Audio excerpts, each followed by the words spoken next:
कुठून आलाय तुम्ही? चिवळी टाकळी चिवळी का? कधी म्हणजे 2-3 दिवस आधीच आलात वारीसाठी? 8 तारखेपर्यंत इथं 9ला हलते. अच्छा, मग कुठे म्हणजे कशी भावना आहे तुमची वारीचा आता प्रवास करणार आहात काय? मला 17-18 वर्षे प्रवास करतो, 7 वाऱ्या वर्ष पायी होता. अच्छा, म्हणजे किती वारी तुमची? 17वी वारी, 18वी. 18वी. म्हणजे एकही मध्ये खाडं केलं नाही?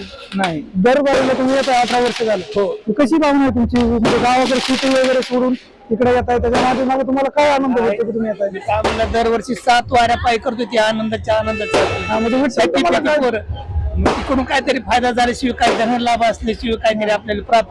मी जिंदगीत फक्त लग्नाच्या अगोदर एकदा आजारी पडलेलो आहे, मोतीपुडा झाला. अजून जादा झेंडू बॉम्ब नाही.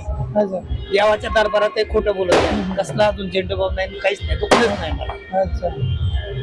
पहिली वारी इथं महादेवाची झाली होती. महादेवाची वारी झाली, वाटाने येताना 3000ची दारू झालती. आलो, महादेवाच्या पाया पडलो, बाहेर आलो, दारू पेलो, बळीच्या खाली पाया पडायला चाललो, म्हातारा टोपलीमध्ये नाग घेऊन बसलो. अच्छा. त्या नागाला 100ची नोट ओवाळली, खाली वाकून पाया पडलो. किती म्हणतो, वास यायला तुझा? मी म्हणलं हो. रोज पेतो सर? मी म्हणलं हो.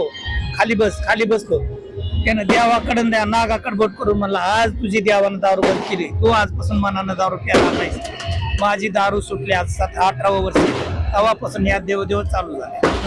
तर तुम्ही पाहू शकता की वारकरी येणाऱ्या प्रत्येक या वारकरीला काही ना काही चांगला अनुभव आलेला असतो. आता आपल्या समोर एक उदाहरण आहे, त्यांनी आपल्या आयुष्यामध्ये एक चांगलं काम 18 वर्षाखाली त्यांनी एक चांगल्या मार्गाला लागून एक विठ्ठलाच्या एक लीन होऊन त्यांच्या भक्तीने झाले. तर हे खूप छान गोष्ट आहे. धन्यवाद. कट करा ना. बंद कर.